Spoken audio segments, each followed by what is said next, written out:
Hi, Pike Township teachers. Welcome to digital learning. Here we are, and it might be a little sooner than we expected, but we're ready. And so I just want to make sure that we're all taking a deep breath here and realizing that posting things on Canvas or creating packets for our students to do at home, that's the easy part. And we need to create the space within our own experience to let our students know that even if they are at home, we are going to be there with them as their teachers and as their guides to make sure that they still have work to do to stay connected to our learning. We don't want to backslide with any of our students at home, and we also don't want to put any undue panic or increased anxiety into this learning because the learning is not the high anxiety piece. We'll get there. We're fine. We have the tools, we have Canvas, we're ready. We just need to start using it in a thoughtful way that makes it comfortable for you and for our learners. And our families, yes, they may have a couple of hiccups as they come to try to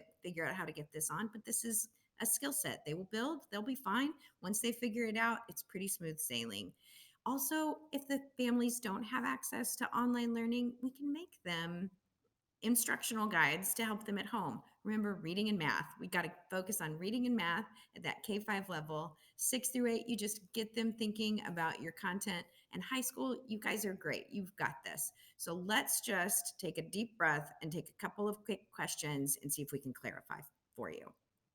Now, on our Pike Township Digital Learning Days information course, there's information for teachers, and there is a guidance document, and this is being continuously updated with questions and the most up-to-date information as it comes through.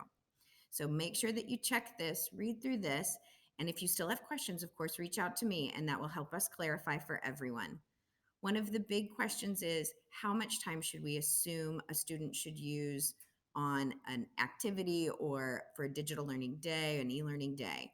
Now, we're not going to expect them to work for 8 hours a day. They don't work for 8 hours a day during our school day. We give them lots of breaks. Let's give them lots of guidance. So imagine an activity should take about half an hour. So thinking about your students and their needs and their attention span and what you've been able to do with them, that's all flexible, and we leave it up to you as the professional to understand your students and what they need. But if you want them to really focus on a topic, maybe reading or writing or a math, give them about 30 minutes that from reading the directions to completing the activity, it should take about that long.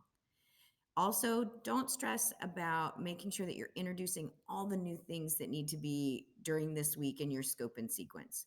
Use spiral skills, review things, extend the learning, allow them to explore the learning that you've done in the classroom that keeps it fresh so that when you are together in person, you will be able to create a place for them to extend into the new learning. Don't think that you need to replicate your entire school day as a digital learning day or introduce the brand new items you were supposed to do on a specific day in the scope and sequence. We'll get there. We'll figure that out. Just make sure they're not losing touch with the learning you have done to this point by using some review, some fun activities that really reinforce what you're doing in the classroom. The other things you might want to look for are ways that you can keep our kids really engaged in those fundamental skills of being a learner. So putting them in the driver's seat for being a teacher. Can they create story problems for you that reinforce the math that then they are using writing and thinking skills in their own world? Can you give them extra books from the library or from class to take home in their backpacks so that if they are gone for a day or multiple days, we know that they have reading materials at home? So just some of those things. Make a Ziploc bag full of pieces of paper and a few crayons so that you know that they have those supplies at home and that's not going to be a shortcoming. Just give them what they need to be successful and try to do it in a peaceful, calm way that lets them know that we are still all together as a community of learners. Make sure you check out these resources. Of course, please keep coming to me with Canvas and related technology questions.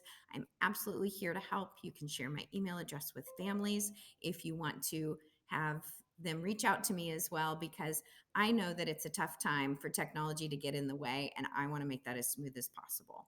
So good luck. Take a deep breath, wash your hands. We're going to get through this. It'll be great.